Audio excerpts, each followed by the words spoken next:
ஆருத்ரா தரிசனம். மார்கழி மாதம் தட்சிணாயனத்தின் இறுதி மாதமாகும். மார்கழி மாதத்தில் தில்லை சிதம்பரத்தில் உள்ள ஆரூர் கோயில் கொண்டருளிய நடராஜ பெருமானையும் தியாகராஜ பெருமானையும் தரிசக்க தேவர்கள் ஒன்று கூடுவதாக இதீகம். இம்மாதம் அதிகாலை பொழுதாகும். இக்காலத்தில் வைகரையில் சுவாமி தரிசனம் செய்வது உத்தமமாக கருதப்படுகின்றது. மார்கழி மாதம் திருவாதிரை நாளன்று நடராஜருக்கு சிறப்பு பூஜைகள் நடைபெறும். அவற்றுள் சிதம்பரத்தில் திருவாரூரில் நடப்பது மிகவும் சிறப்புடையது. திருவாதிரை தினத்தில் தியாகராஜ சுவாமி வடபாத தரிசனம் காட்டப்படும். திருவாதிரை தினத்தில் தில்லை நடராஜ பெருமான் ஆரோகணித்து தேரில் வீதி உலாவரும் காட்சி கண்கொள்ளா காட்சியாகும். ஆருத்ரா தரிசனம் செய்வதற்காகவே பக்தர்கள் செல்வர். ஆருத்ரா என்பது ஆதிரையை குறிக்கும் சொல். இக்காட்சியை கண்டு தரிசிக்க பிற நாடுகளில் இருந்தும் கூட அடியார் கூட்டம் தொன்று தொட்டு இங்கு செல்வது வழக்கம். திருவாரூர் பஞ்சபூத தலங்களில் பூமி தலமாகவும் சிதம்பரம் பஞ்சபூத தலங்களில் ஆகாயமாகவும் உள்ள நடராஜ பெருமானை தரிசித்து முக்தி கிடைப்பதாகவும் சொல்லப்படுகின்றது.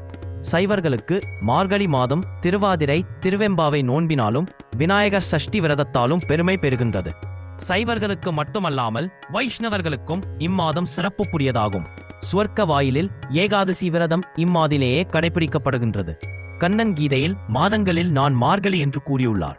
ஆண்டாளும் தனது திருப்பாவையில் மார்கழி மாதத்து மதி நிறைந்த நன்னாள் என வர்ணிக்கின்றாள். இதனை சிறப்புடைய மார்கழி மாதத்து ஆதிரை நாள் என்று அழைக்கப்படும். ஐதீக கதை: தாருகாவனத்து முனிவர்கள் சிவபெருமானை நிந்தித்து ஒரு பெருவேள்வி நடத்தினர். சிவனார் பிச்சாடனர் வேடமேற்று பிச்சை எடுக்க முனிவர்களின் இல்லங்களுக்கு சென்றார். முனிபத்தினிகள் தம்மை மறந்து பிச்சாடனராகிய சிவபெருமான் பின்னே செல்லலாயினார்.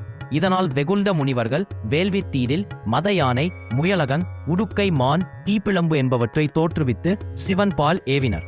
மற்றவைகளை தானே தடுத்து கொண்டு முயலகன் மீது வலது காலை ஊன்றி இடது காரத் தூக்கி நடனமாடி முனிவர்களுக்கு உண்மையை உணர்த்தினார். இதுவே ஆருத்ரா தரிசனம் என்று சொல்லப்படுகின்றது.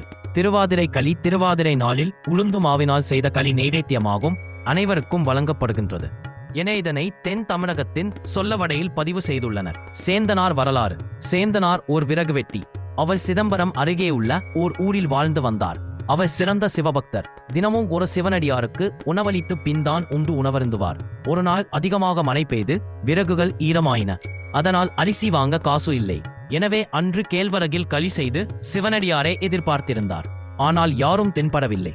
மனம் நொந்த சேந்தனாரின் பக்தியை உலகிற்கு உணர்த்த விரும்பி நடராஜ பெருமான் ஒரு சிவனடியார் வேடத்தில் ஏகினார்.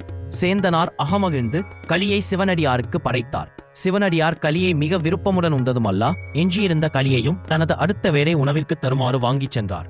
மறுநாள் காலையில் வழக்கம்போல் திளைவாழ் அந்தணர்கள் சிதம்பரம் கோயில் கருவறையை திறந்தனர். என்ன அதிசயம்! நடராஜ பெருமானை சுற்றி எங்கும் களிச்சிதறல்கள். உடனே அரசருக்கு அறிவித்தார்கள். அரசர் அன்று இரவு தான் கண்ட கனவை எண்ணினார். கனவில் நடராஜ பெருமான் தான் களியுண்ணச் சென்றதை தெரிவித்திருந்தார். ஆனால் அவரோ அன்று சிதம்பரம் நடராஜ பெருமானின் தேர் திருவிழா நடந்து கொண்டிருந்தது. அதற்கு சேந்தனாரும் வந்திருந்தார். எம்பெருமானை தேரில் அமர்த்திய பின் அரசர் உட்பட எல்லோரும் தேரை வடம் பிடித்து இழுத்தார்கள். மழை காரணமாக சேற்றில் தேர் அழுந்து சிறிதும் அசையாது நின்றது. அரசர் மிகவும் மனவருந்தினார்.